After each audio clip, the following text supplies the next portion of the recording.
तो हेलो दोस्तों, कैसे हैं आप लोग? स्वागत है आपका मेरे चैनल अट्रा एक्सप्लेनर पे। आज हम लोग एक नई सीरीज़ को एक्सप्लेन करने जा रहे हैं, जिसका नाम है द एज ऑफ जीन्स। इस सीरीज़ के स्टार्टिंग में हमें दिखाया जाता है कि हमारा जो अर्थ है, वो 2025 का टाइम दिखाया जा रहा है। ये वही टाइम है, जिस समय हम इस माँगा को एक्सप्लेन कर रहे हैं और आप बेरोज़गारी से जूझ रहे हैं और ये मॉन्स्टर का इन्वेजन हो रहा है। यहाँ पे दिखाया जाता है कि मॉन्स्टर ने वो अर्थ पर कब्ज़ा कर लिया। उसका 2048 का समय दिखाया जाता है, जहाँ पे सारे मॉन्स्टर्स को हमारे सुपर ह्यूमन से मार दिया, क्योंकि यहाँ पे एक सुपर न्यू टेक्नोलॉजी निकल चुकी है, जहाँ पे हमारे जीन्स को सुपर इवॉल्व कर दिया जाता है। जाता है कि 2050 में इस जीन एवोल्यूशन को एक ऑफ़िशियली एग्ज़ाम स्टार्ट कर दिया गया, जहाँ पे जो 18 साल की उम्र के ह्यूमन्स एक एग्ज़ाम देकर जीन को इवॉल्व करने का टेस्ट दे सकते थे, जहाँ से वो सुपर पावर ऑब्टेन कर सकते थे और उस यहाँ से हमारा जीन का जो एरा है, वो ऑफ़िशियली स्टार्ट हो गया। हमें 2007 पे दिखाया जाता है यूटीआई, जो कि सोच रहा होता है, ये जो मेरा लाइफ़ का सबसे मोस्ट इम्पोर्टेंट मोमेंट है। इसके बाद हमने देख रहा होता है प्रोग्रामिंग है, जो हमारे सुपर ह्यूमन्स जिन्होंने स्टार्टिंग में हमारे अर्थ को सुटेबल बनाया था। जब मॉन्स्टर का इन्वेजन हुआ तो मन में सोचा कि हमें जीन वॉरियर बनने के लिए या जीन रिसर्चर बनने के लिए हमें अपने बॉर्डर लाइन को स्कोर करना पड़े, अदरवाइज़ हम लोग जीन अनफाइंड टेस्ट नहीं दे सकते हैं।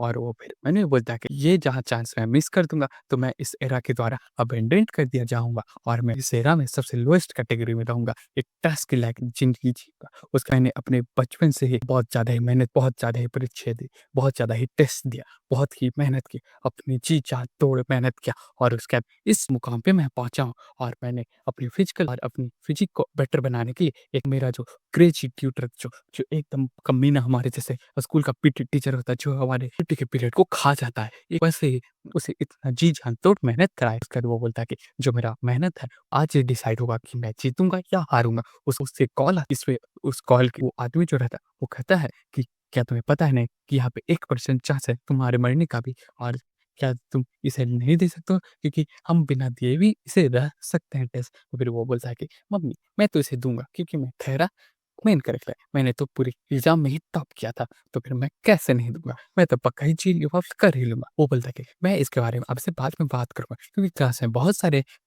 आदमी थे जो कि चाहते थे इंजेक्ट कराना, बक लेकिन वो पास कर ही नहीं पाए। वो इस बार यहाँ पे बस 1% चांस है, ताकि मैं एकदम डिसेबल बन जाऊँ। लेकिन तुम तो ठहरे मेन कैरेक्टर, तुम कैसे डिसेबल हो सकते? तुम कैसे मर सकते हो? और उसके बाद उसकी माँ जो कहती है, मैं चाहती हूँ कि तुम शांति भरा और आरामदायक जिन उसके जो उस बिल्डिंग में जिसे इसे इंजेक्शन लगेगा, जिसके कारण वो एकदम महान कैटेगरी का हीरो बनेगा, जहाँ पे वो दुनिया पे राज करेगा। वहाँ से एक अनाउंसमेंट आता है कि जिन्हें जीन को इवॉल्व कराना है, जिसे इस दुनिया का महानायक बनना है, जिसे उन मॉन्स्टर की तबाही लाना है, वो कृपया कर जल्दी से इंटर कर जाए, वरना फिर आप अपने नल्ले बेरोज़गार ज़िंदगी में तड़पते रह जाएँगे। उसके बाद वो बोलता है कि मम्मी, मैं आपसे बाद में बात करता हूँ, क्योंकि यहाँ पे ब्रॉडकास्ट स्टार्ट हो चुका है, यानी यहाँ पे बुलाने के लिए स्टार्ट हो जाता है और वो उसमें पहले इंटर करता हूँ और मैं उसके बाद आपसे बाद में बात करूँगा। उसके बाद हमें बिल्डिंग के अंदर का सीन दिखाया जाता है, जहाँ पे 2 लड़के बात कर रहे होते हैं। एक बोलता है कि सबसे बढ़िया टाइप तो लिमिट टाइप ही है, जो कि सबसे आराम से मिल भी जाता है और सबसे बढ़िया है जीन वॉरियर के लिए। एक बोलता है कि तुम द टाइप का जीन चाहते हो, तो चाहता हो कि मेरा बस एक्टिव हो जाए और ये भी कर लोगे तो तुम्हें बहुत ही अच्छा जॉब मिलेगा। और उसके बाद हमारा मेन कैरेक्टर जो रहता है, मन में बोलता है कि यहाँ पे सब लोगों का माइंडसेट बहुत ही अच्छा, मेंटालिटी बहुत स्ट्रॉन्ग है और वो लोग वो बहुत ही अच्छे कंडीशन में दिख रहे हैं। और उसका जो मेन कैरेक्टर रहता है, उस बिल्डिंग के अंदर गेट पे पहुँच जाता है, जहाँ पे उसे उस रिसर्च लैब में पॉइंट किया जाएगा, जहाँ पे उसे इंजेक्शन लगेगा। उसके बाद हमें दिखाया जाता है कि उसका वेरिफिकेशन होता है। उसके बाद वो अंदर जा सोच रहा होता है कि मैं कौन-सी टाइप की जीन एक्टिवेट कर पाऊँ? क्या मैं स्ट्रेंथनिंग टाइप को पाऊँगा? क्या मैं लिमिट टाइप का एक्टिवेट कर पाऊँगा? क्या मैं स्पेशल पावर या सुपर पावर की टाइप को एक्टिवेट करूँगा? करता हूँ कि मैं कोई ऐसा स्ट्रेंज या वियर्ड टाइप का एबिलिटी ना एक्टिवेट कर लूँ, जो कि यूज़लेस हो या काम मेरे बॉडी पे साइड इफ़ेक्ट दिया, या एबिलिटी अनलॉक करूँ, जिससे मैं अपनी चाहते को आराम से व्याख्यात कर पाऊँगा। उसके बाद हमें अगले सीन में दिखाया जाता है कि कुछ लड़के जो है बात कर रहे होते हैं कि क्या हम लीव नहीं कर सकते? यहाँ पे फिर भी 1% चांस है हमें मरने का। और एक बोलता है कि मैंने तो एक पिक्चर भी देखा था ऑनलाइन, जहाँ पे एक बंदे का जीन डिस्ट्रॉय हो गया और वो एकदम ही मर गया। वो बहुत ही डरावना था। मेरी तो फट के हाथ में आ गए थे। एक बोलता है कि यहाँ पे बस 1 ही परसेंट चांस है। यहाँ पे हमें अपना माइंडसेट और हमें अपनी बॉडी, ताकत, अपनी अपनी जोश या गर्म खून को सब कुछ अच्छा रखना है। इससे हम लोग अच्छे रह पाएँगे। उसके बाद हमारा लाल बाल वाला चिकना जवान लौंडा जो कि अपने आप को ओवर स्मार्ट समझ रहा होता है, वो बोलता है कि यहाँ पे 99% चांस है जो ताकि हम लोग जीन एक्टिवेट कर पाएँ और हम लोग लग्ज़री और रिलैक्स लाइफ़ जी सकें। लेकिन फिर वो 2 लड़के ये चॉकलेट का ग्रीन कलर का वाला वो बोलता है लेकिन यहाँ पे 0 और 1 के बीच बहुत ही बड़ा डिफ़रेंस है।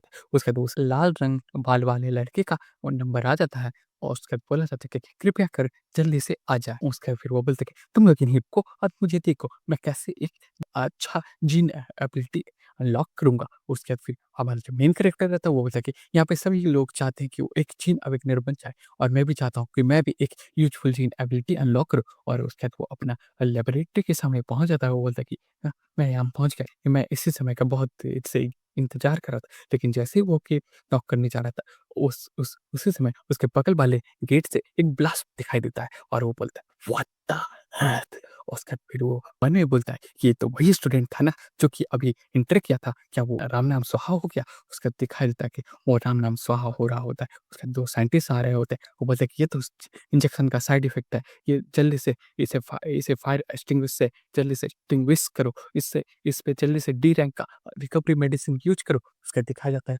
उसे उसके अगले सीन में हमें दिखाया जाता है कि वो जो हमारा साइड कैरेक्टर रहता है, वो मारा जा चुका होता है और डॉक्टर्स बोलते हैं कि ये तो हमारा 5वाँ है, जो कि आज मरा है। उसके बाद बोला जाता है कि कि ये जीन ये तो इंजेक्शन को इंजेक्ट करने का साइड इफ़ेक्ट है, ऐसा तो होते ही रहता है। बच्चे अपने जीन डिस्ट्रॉय कर लेते हैं, लेकिन ये बहुत ही अच्छा स्टूडेंट था। इसके पास फ्लिंट एबिलिटी थी, लेकिन ये मारा जा चुका है। उसका जो टट्टी कलर के बाल वाले और हरे कलर के बाल वाले लड़के जो रहते हैं, वो डर जाते हैं, वो उस जगह को छोड़कर भाग जाते हैं। उसके बाद हमारा मेन कैरेक्टर जो मन ये तो अभी ज़िंदा ही था, ये तो अभी मर गया। उसका सोचा कि क्या मैं भी इसी तरह मारा जाऊँगा? उसके बाद फिर वो हिम्मत जुटाकर उस रूम में सोचता कि नहीं, मुझे इंटर करना ही होगा। मुझे ऐसी ज़िंदगी नहीं जीना, ट्रैश की तरह। उससे बढ़िया तो मेरा जीन ही डिस्ट्रॉय होता है। वो सोचकर ऐसा माइंडसेट बनाकर रूम में एंटर कर जाता है। उसके बाद बोलता है स्टूडेंट कोड जिंगालाला हू, यहाँ पे आ चुका हूँ। तो उसका जो प्रोफ़ेसर थे, जो कि हमारे इस सीरीज़ में बहुत ही इम्पोर्टेंट रोल प्ले करेंगे, वो बोलते हैं कि अंदर आ जाओ, तुम्हारा नाम जूटियाई है ना? तो वो बोलता है हाँ, मैं ही जूटिया हूँ। प्रोफ़ेसर जो रहती है वो बोलती हैं कि रेगुलेशन अनुसार मुझे तुमसे कुछ क्वेश्चन क्या तुम्हें पता है ना कि इसका इंजेक्शन का रिस्क जो है डेथ होता है? तो वो बोलता है कि हाँ। प्रोफ़ेसर बोलती है कि अगर इंजेक्शन का रिस्क है, तुम्हें पता है, तो क्या तुम इसका परिणाम झेल पाओगे? तो फिर बोलता हाँ। तो फिर प्रोफ़ेसर जो बोलते कि ठीक है, प्रोसीजर जो है ओपन हो गया। उसका 2 अकड़-बकड़ बम्बे वो करके एक इंजेक्शन को चूज़ कर लेती है। उसके बाद फिर से वो बोलती है कि मैं तुमसे कन्फर्म करना चाहती हूँ, क्या तुम श्योर हो कि तुम अपने जीन एबिलिटी एक्टिवेट कराना चाहते हो? उसके बाद बोलता है, हाँ, मैं श्योर हूँ। मैं यहाँ रुक नहीं सकता। मैं इस ट्राइस की ज़िंदगी नहीं जी सकता। उसके बाद बोलती है, ठीक है, स्टूडेंट कोड जिनका लगा हो वो यूटिया, क्या तुम अपने भुंड पर से अपनी पैंट को उतार सकते हो? उसके बाद बोलता है कि हाँ, भुंड पर से? तो उसका जो प्रोफ़ेसर जो रहती है वो बोलती है कि हाँ, तुम्हारी भुंड पर से, क्योंकि तुम्हारी भुंड पर इस इंजेक्शन को लगाने का टाइम जो है, भूंड पर लगाने पर इसका जो इफ़ेक्ट है, वो ज़्यादा दिखेगा और बेटर दिखेगा और कम टाइम में भी दिखेगा। तो उसका बोलता है, "ठीक है, कृपया कर मेरी भूंड पे ये जो इंजेक्शन है, आरामदायक से लगा।" उसके बाद हमें दिखाया जाता है कि वो कस के बातेदार और कस के चिता भी देता है, क्योंकि उसके भूंड पे सुई जो लगता है, उसके बाद हमें इंजेक्शन के बाद का सीन दिखाया जाता है। जो प्रोफ़ेसर रहती है, वो बोलती है कि, "क्या तुम्हें अपनी बॉडी पे कुछ स्ट्रेंज फ़ील हो रहा है?" तो फिर वो बोलता है कि, "नहीं, मुझे कुछ नहीं फ़ील होता है।" कैसे फ़ील होगा? क्योंकि उसके भूंड पे तो इंजेक्शन लगा हुआ है। उसके 10 मिनट बाद दिखाया जाता है कि प्रोफ़ेसर जो बोलती है, यहाँ पे कोई रिएक्शन नहीं है। उसका जो हमारा मेन कैरेक्टर्स होता है, हाँ, मेरे बॉडी पे कुछ इफ़ेक्ट हुआ, तभी इस इंजेक्शन का इफ़ेक्टिवनेस होगा, क्या मैं फ़ेल हो गया अभी नहीं में? उसका 30 मिनट के बाद दिखाया जाता है कि वो जो प्रोफ़ेसर रहती है, वो बोलती है कि ऑब्ज़र्वेशन टाइम खत्म हो चुका है। मैंने ऐसा केस अपनी ज़िंदगी में पहली बार देखा है। क्या तुम बेड पर से उतर सकते हो? उसके बाद हमें दिखाया जाता है कि और जो मेन कैरेक्टर है, तो वो मन में सोच रहा होता है कि मैं कुछ तो स्ट्रेंज फ़ील कर रहा हूँ, क्या? उसके अचानक से वो कोलैप्स कर जाता है। उसके बाद फिर हमें दिखाया जाता है कि वो तो मरा जा रहा होता है और जो हमारी प्रोफ़ेसर रहती है, वो बोलती है कि तुम्हारा जो बीपी है, वो हाई हो चुका है, तुम्हारा जो टेम्परेचर है वो भी हाई हो चुका है, तुम्हारा लाइफ जो कैरेटिक दिख रहा है। उसका जो हमारा मेन कैरेक्टर रहता है, वो सोचता है कि क्या मैं मरने जा रहा हूँ? क्या मैं मरने जा रहा हूँ? क्या मैं मरने जा रहा हूँ? इसी के साथ हमारा जो ये चैप्टर रहता है, वो खत्म हो जाता है।